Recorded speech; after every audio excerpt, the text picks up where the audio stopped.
Hey guys, what's going on? If you enjoy the content on my channel, then make sure you hit the like button and be sure to hit the subscribe button as well so you can decide on what content and discussions we can have on this channel in the future. And be sure to hit the little bell to get notifications for when I upload videos if you decide to subscribe.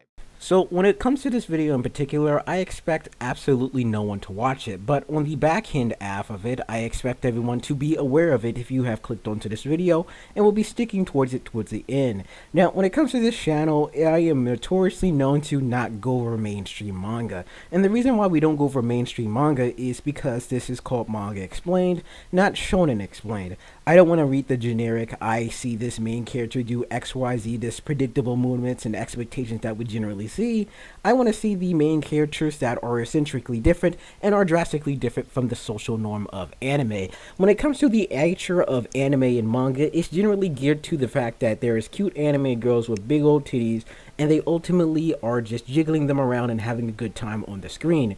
That is how anime and manga have been stigmatized by most of the American culture until it hit mainstream. But with series like this, there is a more darker nature of it, where the people that actually attempt to tell decently good stories from a plot perspective, letting a social political notice or a somewhat philosophical idea within a story. This story, C.A.T, which stands for the Confidential Assessment Troop, or the main character that is referred to as C.A.T throughout the duration of the series, is going on around as a freelance assassin. Now, the entire synopsis and the plot of this story, if you're wondering about it, is basically the entire world is on the eclipse of World War III. It's going to happen, and we ultimately know it's coming. Now, with this pretty much happening within the world, we have basically the United States government, the Russian government, and the Chinese government going for a mad dash for communication networks because they know when the nuclear war ultimately starts, the nuclear bombs will ultimately emit an EMP wave which will dismantle communications worldwide. So their entire goal of this series is assassinating political figures, getting certain people and doing certain things in the background to outsmart of one another. And we see the perspective of China, we see the perspective of Russia, and we see the perspective of the United States. The main character of this series is Russian, however she does whatever the hell she wants due to the very fact that she's a freelance assassin, and her name is C.A.T. Now, jumping into this series is ultimately very confusing, and you ultimately have to figure out what the plot is about as you go through the series. There's no narration, it's only straight up dialogue. So to give a quick explanation of what's going on here, we have to focus on a couple characters, one of them being C.A.T, which is our main character, a Chinese assassin named Hao, or Hao Long, which I will probably refer to as Hao throughout the duration of this video, and some other mercenary assassins, and another character that we're going to be referring to as Joe throughout this story. But to jump into the experience of C.A.T, basically what we see here is the main character Hao cutting men left and right. Now, we don't need to know the reason behind this, but simply he's in this Alaskan facility where basically he's looking for some documentation and a variety of other person, or one person in particular, where he is trying to escape out so he can give them to the Chinese government. But transitioning over really quickly, we're going to take the point of view of the Russian political officials that are working for the KGB, let alone or the whatever, is running freaking Russia at this point, because I don't know what type of secret security that they have at this point from our real reality. Now, the reason why they're at Alaska is due to the very fact that Alaska is a free raiding territory from the entire international political landscape, being that there is no wars for Alaska, no one stuck a flag in it and say this is Russian or American territory. It's just the land used for research, preserving animals, and sharing information in regards to discoveries made there in that territory. Now, the entire basis of these political figures being here at this point in the story is to discover what the hell China's doing in Alaska. However, due to the fact that this is a suicide run of a mission, if this guy gets caught, Russia will deny that this guy even works for them, and China will deny it and say, well, we don't know this Hao guy, first time we hear about this guy was just crazy, and he was just a terrorist, never seen him before. But the entire basis of them being here is ultimately to set up a communication network so they can transfer information when World War III happens, because it is inevitable that it will ultimately happen within the story.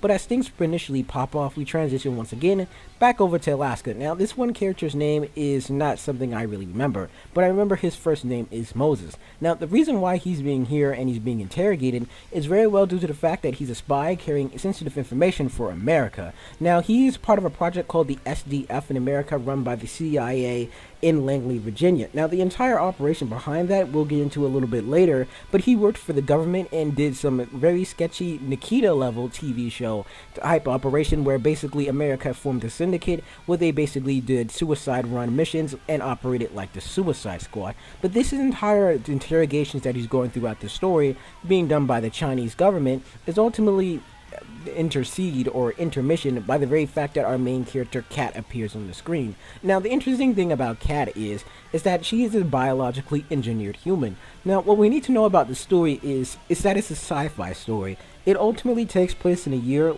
around 2050 or at least 2030, which I can tell from the actual information provided from us from this series, which I probably won't be showing in context throughout the series. And now, due to the very fact that technology's been ampled up to the point, we basically have automatations, robots, autonomous drones, and basically everything that you can imagine in a sci-fi series, from battle mechas to basically enhanced humans with enhanced strength. Now, the entire perspective of Moses at this point here is that basically C.A.T is working for the CIA or the FBI, and basically she's been sent in to save him and extract him back to America. But that's not the entire purpose of her being here at this point in the story. But as she pretty much goes to the facility and she attempts to escape with Moses, she pretty much just cuts a swath through everything standing in her way. Now, the entire point of this one section of the story is to just display her actual combat prowess, which will justify the things that happen in the series, and it's supposed to give us a feel what type of enhancements that she has done to her body and what type of abilities that she has. Now, her primary weapon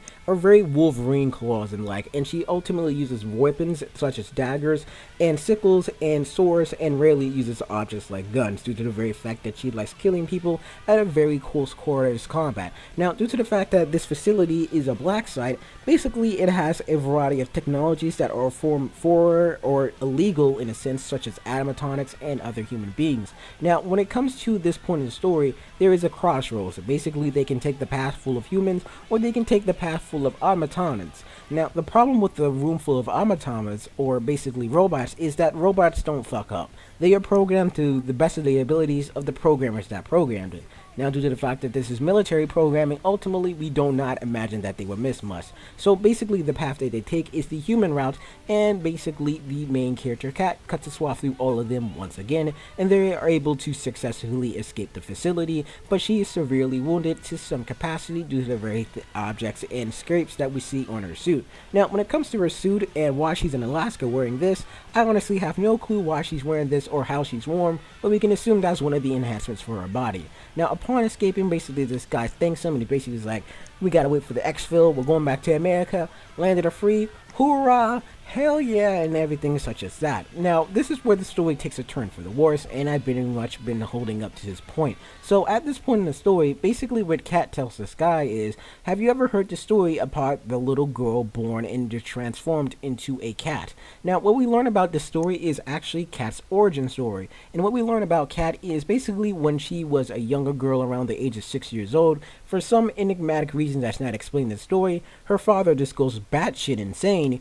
kills his mother, emptying an entire clip of a 16 magazine rounds into her, and basically she bleeds out on the floor, and the girl sits there and watches her do it. Now, as this ultimately continues on, he blows out his brains for some reason that she can't understand, and this goes on and progresses. Now, this ultimately turns a turn for the worse when she's passed around like table salt through orphanage to orphanage, family to family, etc., etc. But the thing that remained constant within her life is that she was surrounded by cats, and she took comfort in these cats, and they always kept her warm, and they always kept her company, and they allowed her to talk and exuberate herself into society in multiple forms. But eventually, one day, something took form, and something way worse happened within the story. She was picked up and taken to a government home, and basically she was never seen or heard of again from anyone that was normally associated within the orphanage.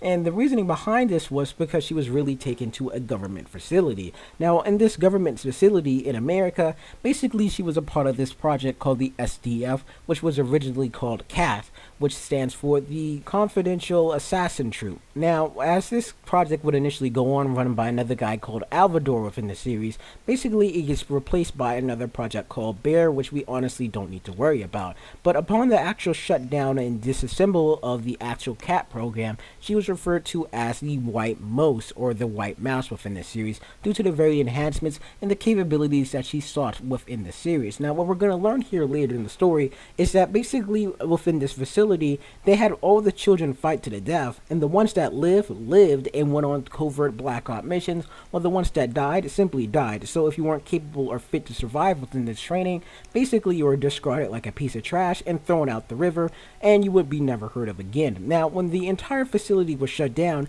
and the CIA closed the CAT project, which was basically an assassin syndicate project that operated worldwide, basically CAT was discarded and never heard of again, and basically the people or the employees that priorly worked there basically had their way with all the female soldiers that worked there at the time. Now, due to the very nature of this, we won't be seeing what happens next because I'm going to have to add a YouTube yellow dollar sign of death there, but as you may have guessed, CAT gets the hell ripped out of her at that time. Now, what's revealed here at the person is the person that trained her this entire time was the Moses guy that she literally just broke out of prison. Now, the entire reason for her breaking this dude out of prison is so that she can gouge his eyes out and he can be killed and murdered and we'll never see him again. But anyway, it's revealed that the Americans show up and basically are like, hey Moses, we're coming to save you, and CAT's all like, oh hell no, you're not saving him, I'm taking him with me. And as things progress, we might as well just guess what happens, and we never hear of Moses again, but CAT kills him because that's what happens within the story. But in the process of killing him, she tears off his arm, leaves something behind, and takes one of his arms away.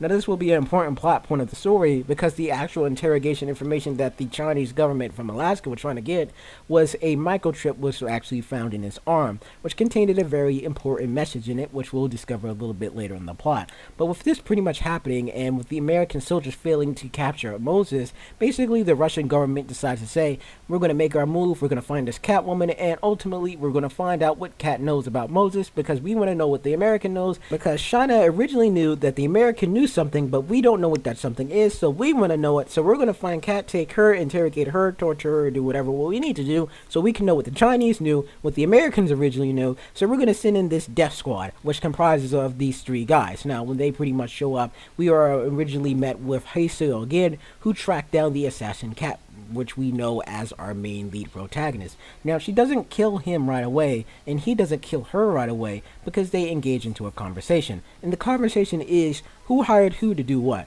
We know Hao works for the Chinese government, but who does CAT work for? Now, as I previously stated in this video, CAT is a freelance assassin that does whatever the hell she wants, when she wants. As long as she's on the edge and she's pretty much standing out doing what she needs to be doing within the world, she ultimately does it within the story. Now, the reason why she is actually an assassin in profession is simply because she doesn't know what else to do with her life. Because she was tattered by the American government, and due to the fact that she lived so long killing people, she was unable to adapt to normal social conventions as time progressed, and she was only able to kill people, so she took that line of work to heart and literally did it.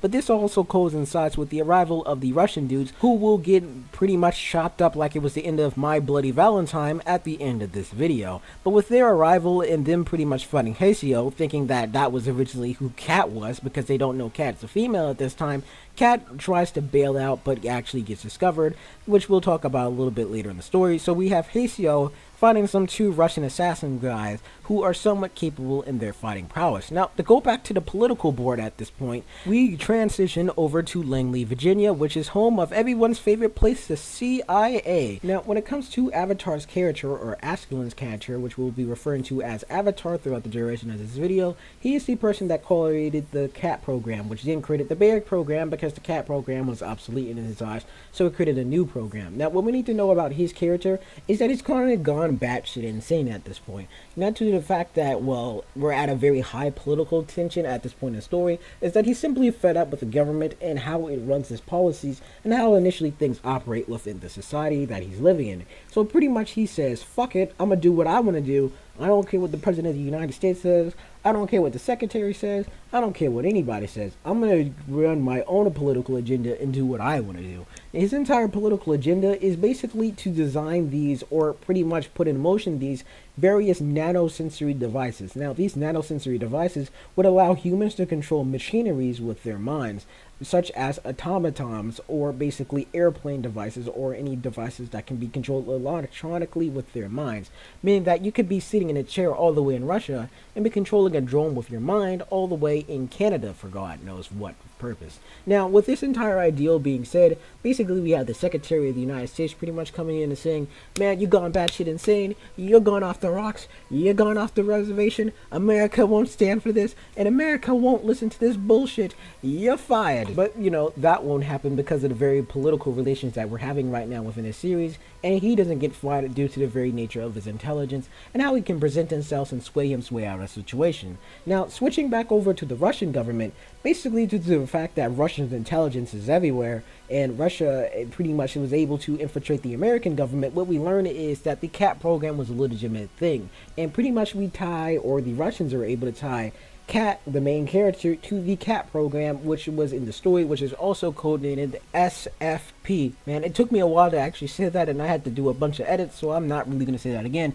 But with SFP pretty much in production, the Russians pretty much say, they got this SFP government out there, C.A.T works for the American government, we can't have this, basically have those Russian assassins not kill her, because we want to know about the program, and we want to study her body for biological purposes for our soldiers within the story. Now, the interesting thing that we learn about here is that each soldier from the SFP or the C.A.T program was tagged with letters on their forearm. Basically, C.A.T spelled cat, and a variety of other people spelled a variety of other different things. But with this being discovered by the Russian government, everyone pretty much flips out because they don't know anything about this program, and pretty much things starts escalating on the political board between Russia and American secretly without them actually communicating within the story. So what's actually seen between them is that what we learn is that 12 to 14-year-olds were picked for the program simply due to the fact that they could be morphed into the ideal needs of soldier. Now, switching back over to C.A.T herself, basically she's able to evade the Russian guys and hop on a train going the opposite direction, which pretty much screws them over, and she's never heard to be seen of again by the Russian guys until the next page, where basically they're able to find her due to the fact that she's in Russia at this point, and Russian intelligence has a lot of intelligence in Russia because it wouldn't be very smart for them to not have intelligence in their own home country. So with them pretty much showing up, being prepared this time, ultimately what we are going to expect here is a massive beatdown on C.A.T's part due to the very fact that they are now armed to the teeth and ready. Now, I'm basically going to explain how she systematically takes all these people out. Now, C.A.T at this time is injured, but she is using and is jacked up on stimulants at this point in the story, so she is able to actually prevail to a certain extent and fight all of them, killing them all, so we really don't need to worry about it. So to defeat this one character, which we'll be referring to as Crazy Jack, because he's crazy. Now, when it comes to his character, he did receive some development from the previous panels, but due to the very fact that he dies coming up, and he's literally going to die in the next page transition, he is a type of person that's crazy, sadistic, and is a soldier of fortune that does what he needs to be done within the given time in the story. But due to the very fact that C.A.T is a person of interest to him because she was able to match his fighting prowess, upon getting her and getting him to herself, basically he goes to the notion of torturing her, and basically she scratches up her chest, he scratches up her arms, and you know, he jerks off to it in a way. But due to the fact that he decides to jerk off to it like a dumbass, this allows C.A.T to basically use her Wolverine claws and basically skewer him through the head, which then in turn pretty much kills him. Now, what you would say immediately is, wouldn't he notice that she had these Wolverine claws? No, he would not, because she is actually having two Wolverine claws. She has the one she wears over her gauntlet, then she has another one within her gauntlet, which she uses in the sense of an Assassin's Creed hidden blade. He was killed by the Assassin's Creed blade, while she disarmed herself with the Wolverine claws on top of the actual Wolverine claws. So yeah, it was Wolverine claws over Assassin's Creed hidden knife blade in her arm. Crazy, but she has all her fingers, and this guy pretty much gets thrown to the curb. Now, picking up with the next fight, we basically going to see her fight the Incredible Hulk within these given moments, but before that, we're going to transition back over to the Russian scientists doing things in Russia. Now, the reasoning, like I said earlier within the story, is that basically the Russian government infiltrated Alaska due to the very fact that they wanted to know what the Chinese government was doing. But the Chinese government knew America was doing something, and China stole that thing from America, which prompted China to actually figure out what the hell's going on. But America actually knew that China stole that data, and due to the fact that America knew that China was going to steal the data was able to be manipulated by the director of the CIA, which is Avatar. Now, what's revealed here at this point in the story is a panel that we don't need to see, but upon actually extracting the data from Moses' arm, we are able to see that Avatar is clearly playing a game with all three governments because he really doesn't care anymore about the political conflict pretty much stirring in the war, and the war is inevitably inevitable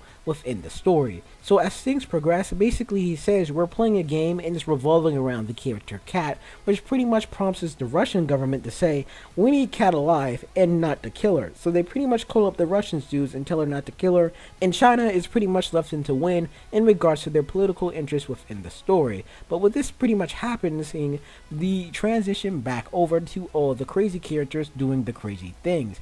And what we learn here at this point, very much like the C.A.T program, Russia had its own Captain America super secret serum, which it was being used on soldiers. The problem and the down effect with the super soldier serum is that with constant use of it, basically it causes paralysis and the actual degradation of feeling of the five senses, most notably pain. Now, the problem with the not ability to see or feel pain at a given time is that as you lose the ability to feel, you begin to become more reckless. And because you not know that you actually are getting hurt, basically this causes your body to lose function as you continue to go on and do daily tasks. In a sense that if you cut yourself and you're not realizing that you cut yourself, that cut will stay there, it will simmer, and it will continue. If you don't feel pain and you get shot, that pain could actually tell you that, hey, this fucking hurts, go to the fucking hospital and please stitch my injury up. But because you don't feel pain, you aren't able to tell that within the story. But as this continues on, we actually get from the Chinese perspective information about Avatar. Now, what we learn about Avatar, real's name, is that it's Galavan. And Avatar as a Galavan is pretty much this very scholarly scholar that went to a prominent university within America, such as MIT or something around those lines that I really don't remember. And basically, due to the very fact that he graduated of high honors, he was pretty much able to enter the CIA no problem at the age of like 19, because he was 17 when he originally got his degrees in university bachelorettes and doctorants. Now, as this progressed, he was very adept at martial arts and various other subjects, which pretty much displays his intelligence and prowess, but the main thing that he wanted to be was a engineer. And what I said earlier in the video was that he was working on this technology so he could craft nanotechnology, which would allow people of interest from far distances to control technologies of an inimitable power like mechas and flying drones simply with their mind. Combined with the sci-fi aspects of this story, ultimately would create a global pandemic where basically there is a hive mind of people being controlled by soldiers, very much like the Fear game, where basically you have Point Man controlling the army of the undead from the A-Mark property. Now, as this continues on, basically we see the prototype of the flying drone of death fly over Russia, and basically everyone's all like, oh shit, he actually did it, he built it, we're all gonna fucking die, World War III! I'm just screwing with you guys, that doesn't happen. The entire Russian political environment has no clue, nor their intelligence has any discovery of this actual technology existing at this current time frame, so this drone is flying over Russia with absolute no opposition due to the very fact that it's in stealth mode, despite the very fact that we can see it, but it's implied in the story that it's in stealth mode because if someone saw this shit flying over Russia, surely they would post it on Twitter, and basically Russian intelligence would then know about it at this point. But this displays what type of technology they have in the story, such feats and such prowess. But switching back over to C.A.T, she's able to defeat the Incredible Hulk by simply pulling some grenade pins on his body, which therefore then kills him because he explodes and pretty much dies from the explosion.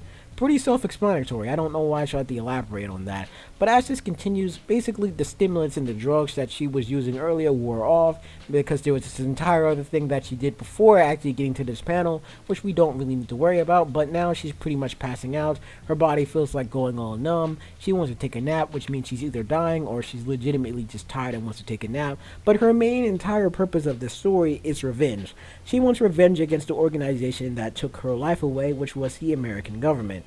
Now, she really doesn't want this, but wants this at this point in the story, but wants to feel normal because she lost something that can't be returned to her, which is her humanity in the story. Because she became a killer, she became heartless and coldless, and was able to pretty much do things normal people wouldn't be able to do at this point. She's killed dozens of people, she doesn't look at life with any meaning, and basically she's having this existential crisis where she ultimately wants to live and carry on life, looking at it from a more happier, more dandelion-like rainbow-colored perspective.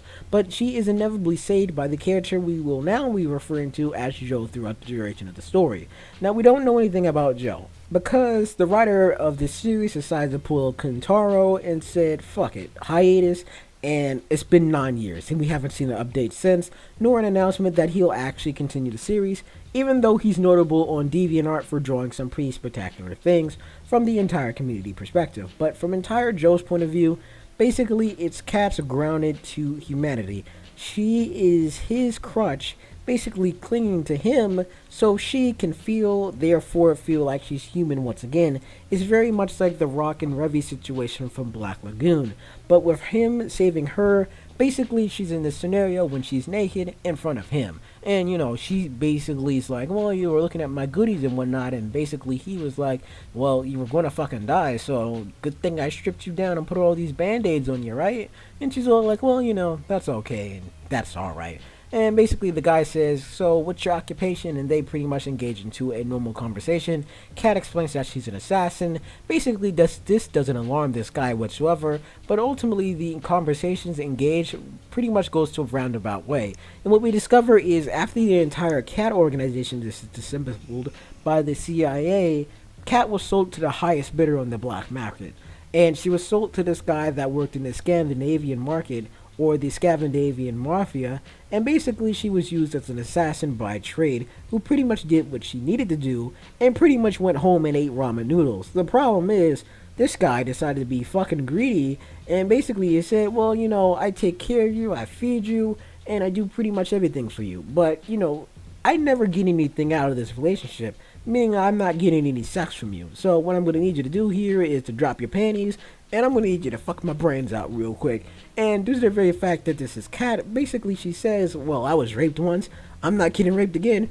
Basically tears this guy's neck off and we never see him again because he's dead. Now, at this point in the story, this is the part where she becomes the freelance assassin that she is now in the story and does whatever the hell she wants because that's just her personality type. And she pretty much exudes to this person that she's a person in pain and is someone that would like to desire help from other individuals who can pretty much give her solidly advice. Now, in this scenario, when you get advice from people that don't know about your personal situations or your troubles, ultimately you get the best advice because those people are disinterested from your actual problems. Now, with her becoming a real assassin and getting actual government contracts and things like that, she pretty much rose into prominence within the community and pretty much was revered as like a Grim Reaper type individual or a ghost. Now, as this continues on, basically Joe points out the sophistications of her life. She constantly has to look over a soldier. She has to do this. She has to do that. Basically, she always has to be at the top of her physical prowess or someone's going to roll around the corner out of a dark alleyway and blow your brains out. With Joe pointing all this out, basically he asks her, wouldn't she prefer a more simplistic life where she's basically doing what he's doing, drawing paintings all day and being a big fat nobody? And basically she laughs off this entire ideal due to the very fact that her life's so fucked that she doesn't really think she can go back to anything more normal than what she is at this point in the story. And basically at this point she thinks of the most cliche story ever, where basically she looks at her hands and says, well, my hands are all bloody and I'm literally bleeding right now, so I should stitch myself up. But she notices that she's a monster. She's killing people without any remorse. She doesn't give a fuck about the world. She doesn't give a fuck about anybody.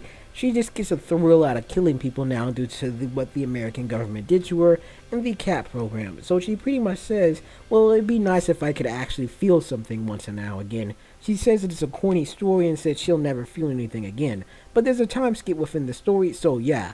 Now, she goes to sleep right after this, and right during that entire moment after her saying this, basically she has this horrifying nightmare, which I said previously in the story, where she's basically killing a bunch of children, because that's what the American government did during the CAT program. They basically had all these children fight to the death, they gave them guns, knives, and swords, basically said, fight, the winner gets to live and eat dinner. And basically she goes through, tears through all these children, and that's the end of them, and we're never seeing them ever again because they're dead within the story. Now, the entire plot twist of the story is that we're going to switch over to the American, or not the American, the Russian government once again, and Avatar is actually talking to the people at the Russian embassy. And what he basically says here is that pretty much I've left Langley, and guess where I'm at? You're never going to guess where I'm at, because they begin tracing the car, and it's revealed that he's in Russia himself, doing some enigmatic business that we don't know about at this time, which will be explained at the end of this entire video. Now, this is an incredibly stupid part on his end. You, the director of the CIA of America, cannot step on Russian soil and basically not have Russian intelligence follow you, or at least someone looking over your shoulder to see what you're doing here and what purpose you're doing here. If you were actually a spy and you went to Russia, someone would know that you're a spy and you know. But the odd thing about this entire situation and what has Russia so freaked out at this point is that the CIA director came to Russia himself, called us up, allowed us to trace him and say, basically, I'm in Russia, guys, you fucked. And he legit doesn't say that, but he pretty much implies that in the story, and a mad dash to actually get intelligence on him is pretty much set in motion. But switching back over to the American government, basically at this point, the American government's completely fed up with Avatar, and Russia and Avatar's pretty much fed up with them. And America has their own political agenda, so America does what it does best, sends their hitman assassins after Avatar and a variety of other people that America does not deem useful at this point in the story. So with the Secretary of State pretty much saying, let's kill them all, basically that is what happens in the story. Some American assassins that were in Russia at the time are therefore sent out to kill C.A.T, which is therefore in turn to also kill Avatar, because they are also a part of Avatar's game, which is the cat game where everyone tries to catch a cat. Now, the entire purpose of the Russian government is to capture cat. The entire purpose of the Chinese government is to capture cat. The objective of the American government now is to kill Cat and basically Avatar. But basically when the Americans show up, they get killed by the Chinese, which is in turn by the Chinese offers to basically capture Cat so they can take him back to Chinese territory, because China was still in the game despite us not talking about China a lot. But with China pretty much showing up, Russia shows up, and when Russia shows up and is cold in Russia, basically Russia rules you. But Hisio shows up and kills all the Russians, which in turn allows Cass to escape at this given moment in the story, and she's inevitably able to bail out of the entire scenario, because Hisio also had another partner that was also with a high-powered sniper rifle, which shot all of them, which allowed Cat to escape. But the Russians and the Chinese were not able to get Cat because Cat decided to bolt and not stay around. Now, with Cat pretty much running back home, she lays on the street like a dog once again, and she's comforted by Cat, which she's then met again by the Joe character. Now, the entire difference with the Joe and the character of Cat is that Cat is kind of an asshole like Revy from Black Lagoon. She curses a lot. She basically has this devil-may-care attitude, and Joe points out the very fact in a rock-like fashion from Black Lagoon is that she has this nasty-ass personality. And the reason why she has this nasty-ass personality, despite how likable she kind of is from my point of view, I mean, I'd do her. I mean, yeah, that's pretty much about it. But the point is, with her having this attitude, Joe just comes out and says it, I don't like your attitude. You're just an ungrateful bitch. I saved your life. And you're pretty much saying, well, you know, fuck this, fuck that, and you pretty much disregard your safety and open up your wounds again, and you go into fights and things like that. And I'm just not having it. I hate the personality and attitude that you have towards people. And what you need to do in your life to pretty much get you on the correct path, because you're a human being, is that you should allow people into your perimeter. You should allow people to talk to you. You should allow people to speak to you. You should allow people to touch you despite you being raped and, getting raped, and you have like a discomfort with people touching you. Because that's something about the character I didn't point out throughout the duration of this video. But you should allow people in so you can recover from your trauma, because you're simply human. You're just going through a grieving process that has been going on for so long due to the very fact that you are a very toxic person that you are unable to crawl yourself out of this gutter.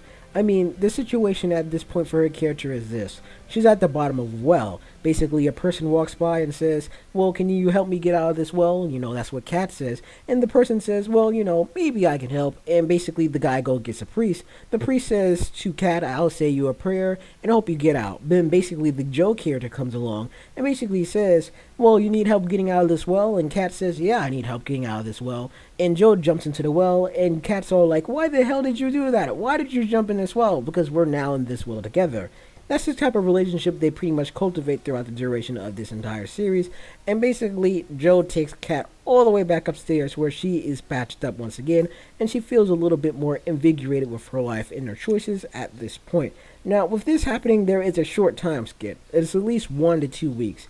Now, there's an entire conversation between Cat and Avatar that takes place, but that's not really important to the story, nor that we're actually going to talk about it, because what happens next pretty much doesn't set up to the sequel of the series, which would be Season 2, if it ever comes out and this guy stops being lazy. But with this entire conversation also taking place between herself and another Russian agent, because she's a freelance assassin and Russia's been mobilizing or pretty much been watching her movements, basically they all send out teams to go kill Avatar. But at this point, because she's not a person of interest anymore, basically Cat has now been reduced to a housemaiden working at a bar. Now, because of her working at a bar and her constantly with Joe, somehow they cultivate feelings with each other. And because they cultivate feelings with each other, basically Cat is able to clean herself up as a person to some pedigree, despite her being a very adept killer, because she did kill a few guys on the way here earlier. She is able to pretty much say, Joe, I kind of do like you. I've been trying to look at the world as a better perspective and a better light. I've always looked at it with dark. I was always angry. I always hated people. And I hated everything due to the very fact that my life was ruined by America, because America sucks. And, Moscow is like the best place ever because I'm here with you. Basically, they hug, they embrace each other, and that's like the best part of the story. But getting to the very end of the story and the very downfall of it, basically what we discover here is what Avatar's been doing in Moscow this entire time is launching his secret project design, which is the nanomachines, which control the mechas, which also controls the drones, which we saw earlier in the story, which we see the muckus right here at this point in the story, which we do have at this point on the video screen scrolling down. Now, the entire point of this conversation is not really important, due to the very fact that most of it is comprised of pseudoscience.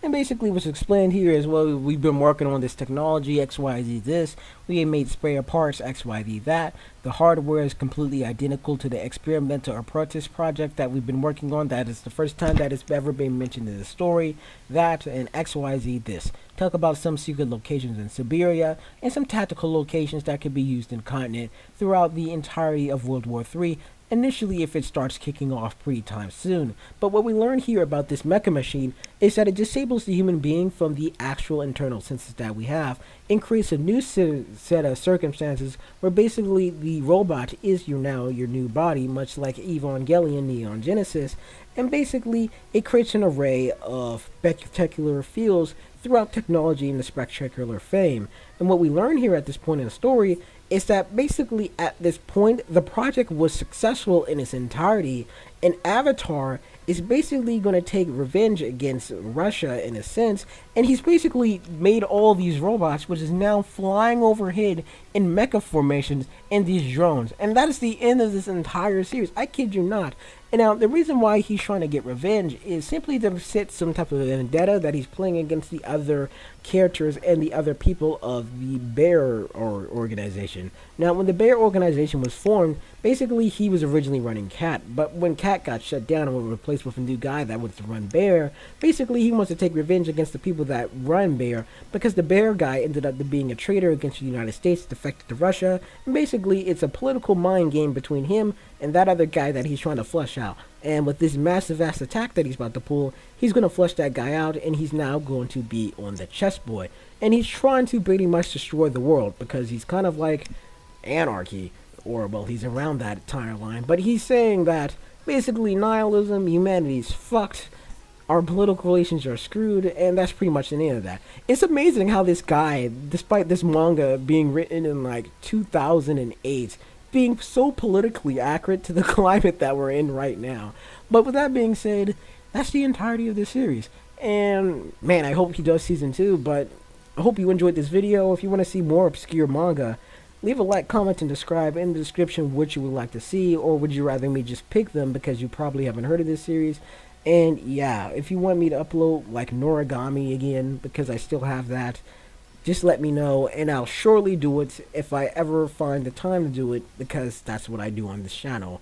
Find time to do things. But the reason why I like this series so much is due to the very fact that we have a very low cesspool of political dramas within the anime and manga industry that are actually decently written well, and with some intelligence, not making fun of the author and the audience that reads it. Also, Kat's character arc throughout the first 2 volumes is somewhat interesting, of how she goes from this person that hates the world and how she got her revenge and practically couldn't find anything to do with her life, and she goes through this journey of euphemia, finds Joe, somewhat falls in love with him, and is able to move on with her life, working at that cafe despite World War III pretty much being on the eclipse, and that happening at the end of volume 2, which was the end of the video.